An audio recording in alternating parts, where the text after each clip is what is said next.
Israel Iran war చాలా తీవ్ర స్థాయిలో జరుగుతా ఉంది. ఎందుకంటే రీసెంట్ గా ఇరాన్ కి సంబంధించి 639 మంది మరణించారు. అందులో కొంతమంది సివిలియన్స్ కూడా ఉన్నారు. అలాగే ఇజ్రాయెల్ కి సంబంధించి 274 మంది మరణించారు. అందులో కూడా కొంతమంది సివిలియన్స్ కూడా ఉన్నారు. ఒకరిపై ఒకరు ప్రతిదాడులు చేసుకుంటా ఉన్నారు. ఆస్తి నష్టం జరుగుతుంది. ప్రజా పౌరులు చనిపోతా ఉన్నారు. అసలు యుద్ధం దేని గురించి? యుద్ధం ఇరు దేశాల్లో గెలిస్తే ఏంటి? ఎవరికి ఏ హక్కులు వస్తాయి? అయితే ఇరాన్ కి సంబంధించి అణుస్థావరాలపైన ఇజ్రాయెల్ అటాక్ చేస్తున్న, అలాగే ఖమేని చంపేయడమే మా ప్రధాన ఉద్దేశం అంటూ కూడా చెప్తా ఉంది. అలాగే వారికి తోడు ఎప్పటి నుంచో కూడా అమెరికా ఉంది. సో వాళ్ళు కూడా ఖమేనిని అంతం చేయాలంటూ కూడా ఎదురు చూస్తా ఉన్నారు. ఇంకా 12 రోజుల వరకు కూడా వాళ్ళకి అవకాశం ఇచ్చారు ఇరానీలకి. వాళ్ళు గనక వాళ్ళు చెప్పిన మాటలకి లొంగకపోతే ఖచ్చితంగా అమెరికా నుంచి దాడులు ఎదుర్కోవాల్సి ఉంటుందంటూ కూడా ట్రంప్ కూడా హెచ్చరించారు వైట్ హౌస్ నుంచి. అయితే మృతుల సంఖ్య రోజు రోజుకి మరింత పెరుగుతుంది. సరైన వివరణ కూడా బయటకు రావట్లేదు. ఎందుకంటే నిన్న ఇజ్రాయెల్లో ఒక ప్రాంతంలోని ముఖ్యంగా సెరోకా హాస్పిటల్, ఆ హాస్పిటల్ పైన ఒక బాలిస్టిక్ మిసైల్ వెళ్ళి అక్కడ హాస్పిటల్ పైన తగలడం, అందులో ఉన్న 80 మందికి చాలా తీవ్ర గాయాలని, వాళ్ళ పరిస్థితి కూడా ఇప్పుడు విషమంగానే ఉంది. అయితే ఇజ్రాయెల్ ముందుగానే ఆ హాస్పిటల్ కి హెచ్చరించింది, ఏ క్షణమైనా వాళ్ళు ఇక్కడ దాడి చేసే ప్రయత్నం చేయొచ్చు అంటూ కూడా వాళ్ళకి ముందే ఇన్ఫర్మేషన్ ఉంది. ముందు రోజే కూడా వాళ్ళందరినీ కూడా సైరన్ మోగించి హెచ్చరించి ఆ హాస్పిటల్ పూర్తిగా ఖాళీ చేయించారు. 700 పక్క గదులున్న ఆ హాస్పిటల్ దాదాపు ఎమర్జెన్సీ పేషెంట్స్ మాత్రమే ఉంచారు. మిగతా వారిని అందరిని కూడా పంపించేశారు. అయితే ఇరాన్ మాత్రం హాస్పిటల్ ని ప్రధానంగా లక్ష్యం చేసుకుని మేము దాడి చేయలేదు, మేము ఏదైతే అక్కడ ఇజ్రాయెల్ కి సంబంధించిన ఆర్మీ బేస్ క్యాంప్ ఉందో దానిపైన మేము అటాక్ చేయాలనుకున్నాం, దానిపైనకే మా టార్గెట్ చేసి మిసైల్ మేము వదిలాం, దాన్ని ఇజ్రాయెల్ కి సంబంధించిన ఇంటర్సెప్టర్ అవి గాల్లో ఢీకొనడం వల్ల అవి డైరెక్షన్ మారే హాస్పిటల్ మీద పడ్డాయంటూ కూడా వాళ్ళు చెప్తా ఉన్నారు. అండ్ ఇజ్రాయెల్ కూడా ఒక నాటకం ఆడుతుంది. అంటే ప్రపంచ దేశాలకి కావాలనే హాస్పిటల్స్ పైన, సివిలియన్స్ పైన ఇరాన్ అటాక్ చేస్తుందని ఇలాంటి కథనాలు చెప్పుకోవడానికి ఇరాన్ కూడా ఇలాంటి డ్రామాలు ఆడి తమ ప్రజల్ని తామే చంపుకుంటుందంటూ కూడా ఇరాన్ కొన్ని ఆరోపణలు చేస్తుంది. అయితే నిన్న హాస్పిటల్, ఈరోజు మరీ ముఖ్యంగా అమెరికాకి సంబంధించిన ఏ అయితే బిల్డింగ్స్ అలా కంపెనీస్ ఉన్నాయో, మైక్రోసాఫ్ట్ కానీ సాఫ్ట్వేర్ కంపెనీస్ పైన ఈరోజు ఇరాన్ బాలిస్టిక్ మిసైల్స్ తో అటాక్ చేశాయని, కావాలనే టార్గెట్ చేసి అటాక్ చేశాయని, అవన్నీ కూడా పూర్తిగా ధ్వంసమైన ఆ విజువల్స్ అన్ని కూడా ఇప్పుడు మన స్క్రీన్ పైన చూడొచ్చు. కావాలనే అటాక్ చేశారనే ఒక వార్త అయితే ఇప్పుడు వెలుగులోకి రావడం జరిగింది.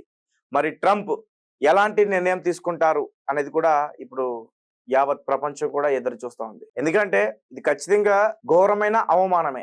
ఎందుకంటే ట్రంప్ ముందే హెచ్చరించారు, ఇజ్రాయెల్లో మాకు సంబంధించి మా కంపెనీస్ పైన అటాక్ చేస్తే మీకు ఖచ్చితంగా మేము సమాధానం చెప్పే తీరుతామంటూ కూడా ట్రంప్ హెచ్చరించారు.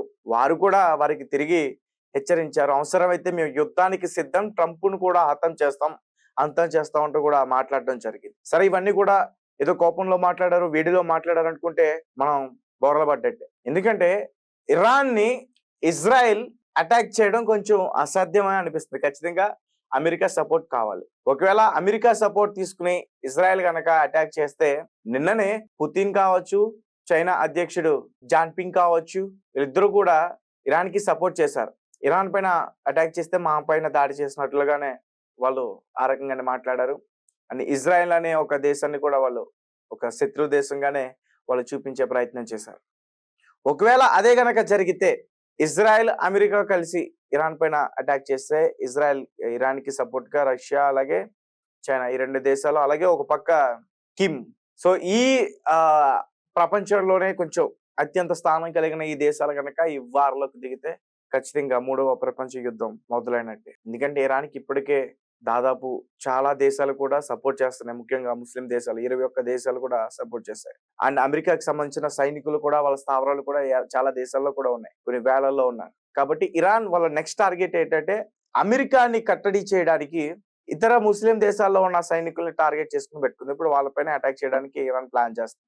మేము కాదు లొంగాల్సింది, మీరే మాకు లొంగాల్సిందంటూ కూడా ఇరాన్ ఈ 2 దేశాలకి వణుకు పుట్టిస్తుందనడంలో ఎటువంటి సందేహం లేదు. మొదటి నుంచి కూడా పాపం ఇరాన్ అక్కడ ప్రజలు కూడా పారిపోతున్నారు, ఖాళీ చేసి వెళ్ళిపోతున్నారు. 3000 మంది ఒకే రోజు బయలుదేరిపోయారు. ఇవన్నీ చెప్పుకుంటున్నాం. టెహరాన్ ప్రాంతాన్ని పూర్తిగా ధ్వంసం చేసేసింది ఇజ్రాయెల్. ఇవన్నీ కూడా మాట్లాడుకుంటా ఉన్నాం. కానీ ఇరాన్ చాలా చాలా తెలివిగా యుద్ధం చేస్తా ఉంది. సో ఒకసారి నేను పూర్తిగా మరిన్ని విషయాలు కూడా ఒకసారి చెప్పేందుకు ప్రయత్నిస్తాను. ఇరాన్‌కి, ఇజ్రాయెల్‌కి ఇప్పుడు అమెరికా ఏం చేయబోతుంది? ట్రంప్ నిర్ణయం ఎలా తీసుకుంటారు? ఒకసారి పూర్తిగా మరింత విషయాలు కూడా నేను చెప్పే ప్రయత్నం చేస్తాను. అయితే ఈరోజు మైక్రోసాఫ్ట్ యుద్ధం ముందు ట్రంప్ కొన్ని విషయాలు మాట్లాడారు వైట్ హౌస్ నుంచి. యుద్ధంలో భాగస్వామిగా మారాలా వద్దా అనేది 2 వారాల్లో మేము చెప్తాం అని చెప్పేసి ఆయన అన్నారు. అలాగే అంతుదూరి లేకుండా భీకరంగా కొనసాగుతున్న ఈ పశ్చిమాసియా శాంతి దీపం కొండెక్కేలా చేస్తున్న ఇజ్రాయెల్ ఇరాన్ యుద్ధం మరింతగా ఇంకా చాలా పెరిగే అవకాశం అయితే ఉంది. సో కయ్యానికి గాలు దువ్వుతూ యుద్ధ జ్వాలను మరింత రాజేసిన ఇజ్రాయెల్ పై ఇరాన్ గురువారం బదులు తీర్చుకుంది. దక్షిణ మధ్య ఇజ్రాయెల్ ప్రాంతాలపై పెద్ద ఎత్తున క్షిపణులను ప్రయోగించింది. వాటిలో కొన్ని బాలిస్టిక్ క్షిపణులు కూడా దక్షిణ ఇజ్రాయెల్లోని అత్యంత పెద్ద ఆసుపత్రి అయిన బెర్షెబా నగరంలోని 1000 పడకల సరోకా హాస్పిటల్ పైన కూడా పడ్డాయి. క్షిపణుల దాడికి ఆసుపత్రి పూర్తిగా ధ్వంసమైంది. ఈ దాడి ఘటనలో 80 మందికి పైగా గాయాల పాలయ్యారు. మంటలు అంటుకుని చాలా మందికి కూడా ఆ భవనం నుంచి అక్కడి నుంచి తప్పించుకునే ప్రయత్నం చేశారు. ఇజ్రాయెల్‌కి సంబంధించిన సహాయక బృందాలు అక్కడికి రావడం, స్ట్రెచర్ల పైన వాళ్ళని బయటికి తీసుకొస్తున్న వీడియోలు ఇవన్నీ కూడా మాధ్యమాల్లో చాలా కనిపించాయి. అయితే ఆసుపత్రి దాడిపై జరుగుతుందని ముందుగానే హెచ్చరించారు. సైరన్లు వినిపించడంలో వాళ్ళందరూ కూడా ముందుగానే కంగారు పడి ప్రాణాలు కూడా కాపాడుకునే ప్రయత్నం చేశారు. అండ్ ఆసుపత్రిలో కొంత భాగాన్ని ఒక రోజు ముందే ఖాళీ చేయించారు. అలాగే దాడి సమయంలో దాదాపు 700 మంది రోగులు అక్కడ ట్రీట్మెంట్ తీసుకుంటూ ఉన్నారు. ఆ హాస్పిటల్లో పేషెంట్స్ వాళ్ళందరూ కూడా. గురువారం దేశవ్యాప్తంగా ఇరాన్ జరిపిన దాడుల్లో దాదాపు 250కి పైగా ఇజ్రాయేలీలు చాలా మంది చనిపోయారు. కొంతమంది చాలా తీవ్ర గాయాలయ్యారు.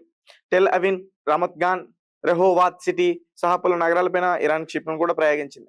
సో పలు భవనాలపైన పాక్షికంగా ధ్వంసమైన దృశ్యాలను ఇజ్రాయెల్ టీవీ ఛానల్ కూడా ప్రత్యక్ష ప్రసారం చేశాయి.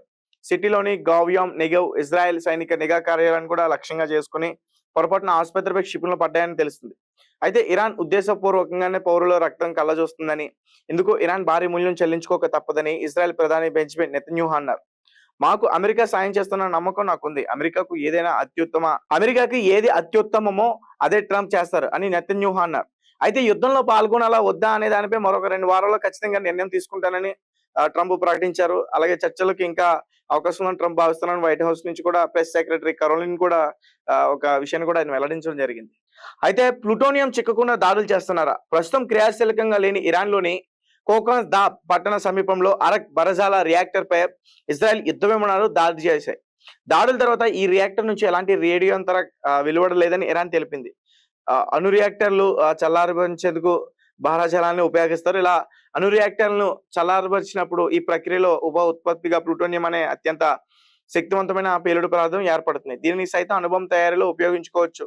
యురేనియంను 90% శుద్ధ స్థాయికి తీసుకొచ్చాకే అణుబాంబు తయారీకి పనికొస్తుంది. యురేనియం శుద్ధి కర్మాగారాలపైన ఇజ్రాయెల్ క్షిపణి దాడుల నేపథ్యంలో ఇరాన్కు అణుబాంబు తయారీలో ఈ ప్లూటోనియం అక్కరకు వస్తుంది. ఇలా ఉపయోగపడకూడదనే ఉద్దేశంతోనే అరాహ్ హెవీ వాటర్ రియాక్టర్ పై ఇజ్రాయెల్ క్షిపణి దాడులు చేసింది. గురువారం నాటికి యుద్ధంలో ఇరాన్లో 263 మంది పౌరులు, 154 మంది సైనికులు సహా 639 మంది ప్రాణాలు కోల్పోయారు. 1300 మంది పైగా గాయాల పాలయ్యారు. దీనికి ప్రతిగా ఇరాన్ ప్రయోగించిన 400కు పైగా క్షిపణులు ఇజ్రాయెల్ 24 మంది చనిపోయారు.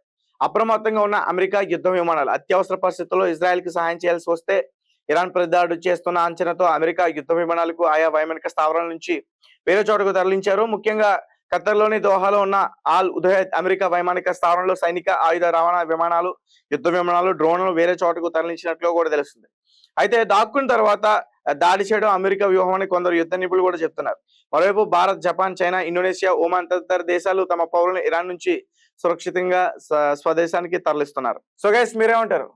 ట్రంప్ ఇజ్రాయెల్ కి సపోర్ట్ చేసి ఇప్పుడు ఏదైతే ఇరాన్ కి సంబంధించిన అణు స్థావరాలపైన అటాక్